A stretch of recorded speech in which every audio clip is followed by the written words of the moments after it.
এই যে এই সরকার 15% ভ্যাট দিয়ে দিল, এই সরকারকে কারা বসাইছে? আমরাই তো রক্তের বিনিময়ে বসাইছি, তাই না? কিন্তু এই সরকার 15% ভ্যাট বসানোর আগে কারোর সাথে কি আলোচনা করছে? করে নাই। কিন্তু ভ্যাট বসানোর পরে মানুষ কাকে গালি দিচ্ছে? ঠিকই তো, সমন্বয়কদেরকে গালি দিচ্ছে। থাপড়ানো উচিত। তাদের সেন্স নাই, তারা এই আন্দোলনের সাথে কোনোভাবে যুক্ত ছিল না।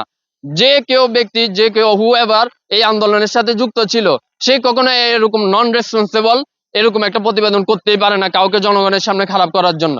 আপনি আপনার দলগুলোর বিরুদ্ধে প্রতিবেদন করেন যে এই সমন্বয়কেরা এই দলে এই দেশের জন্য এত কষ্ট করলো, এই দেশ থেকে তারা কি পেল, এইটা দিয়ে আপনি প্রতিবেদন করেন। এই সরকার তো এখন ক্ষমতায় আছে, এই সমন্বয়কদের জন্য কি করছে? তাদেরকে 50,000 টাকা দিছে, তাদেরকে বোনাস দিছে? দে নাই তো। আরে ভাই, 1971 সালে যুদ্ধ যারা করছে তাদের নাতিপুতি, তাদের 14 গোষ্ঠীরে তো আপনারা কোটা দিয়ে পুরাই ফেলাইছেন। যারা এখানে গুলির সামনে দাঁড়াইলো তাদের জন্য আপনারা কি করছেন? 50 কোটি টাকা দিচ্ছেন আলাদাভাবে। একটা ফাউন্ডেশন করছেন, জুলাই ফাউন্ডেশন, সেটা কাদের জন্য? শহীদদের জন্য। কিন্তু যারা যারা দেশটাকে বাঁচাই দিল তাদের জন্য আপনারা কি করছেন? তাদের নেতৃত্বেই তো এরা শহীদ হয়েছে, তাই না? তো এদের বিরুদ্ধে এই যে আজকে কথাগুলো উঠতেছে যে 50 কোটি টাকা মেরে দিছে, 32 কোটি টাকা মেরে দিছে, কেন ভাই কথা উঠবে কেন?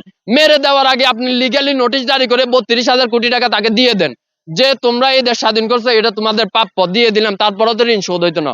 আপনারা শেখ হাসিনা থাকলে তো সারা জীবন জেলে থাকতেন। ডাক্তার ইউনূস স্যার বাংলাদেশেই আসতে পারতো না, আর আসলে হাজিরা দিতে দিতে দিন যেত।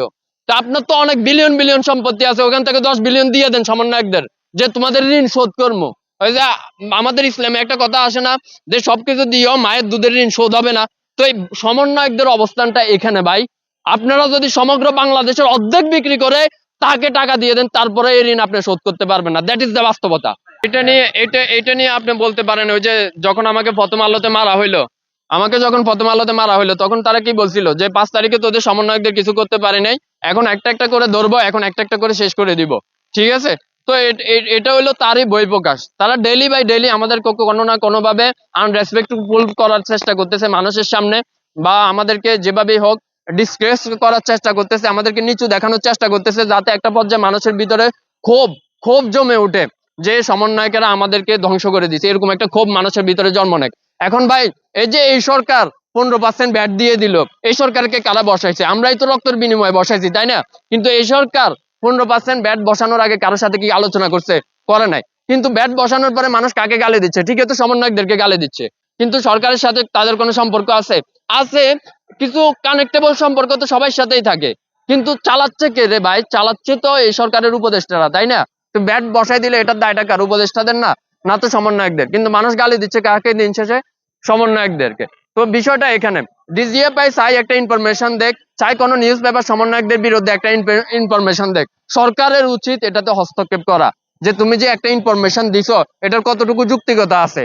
আর যদি যুক্তিকতা থাকে, যুক্তিকতা কেউ যদি দেখে যে না, আমাদের সমন্বয়ক রাবি 32 কোটি টাকা মেরে দিছে, তার উচিত ওই 32 কোটি টাকাকে লিগালাইজেশন দেওয়া, নোটিশ দিয়ে, যে এই 32 কোটি টাকা আমি তোকে দিলাম, তুই এই দেশের জন্য লড়ছস। এটা সরকার থেকে নোটিশ দিয়ে করা উচিত। সরকারের লজ্জা হওয়া উচিত। জীবনে আপনি বাংলাদেশ বিক্রি করে দিলে তার ঋণ শোধ হবে? জীবনেও তো হবে না মিয়া। বাংলাদেশে আসতে পারেন নাই মিয়া, আইসেন 32 কোটি টাকা নিয়ে প্রশ্ন উঠাইতেন।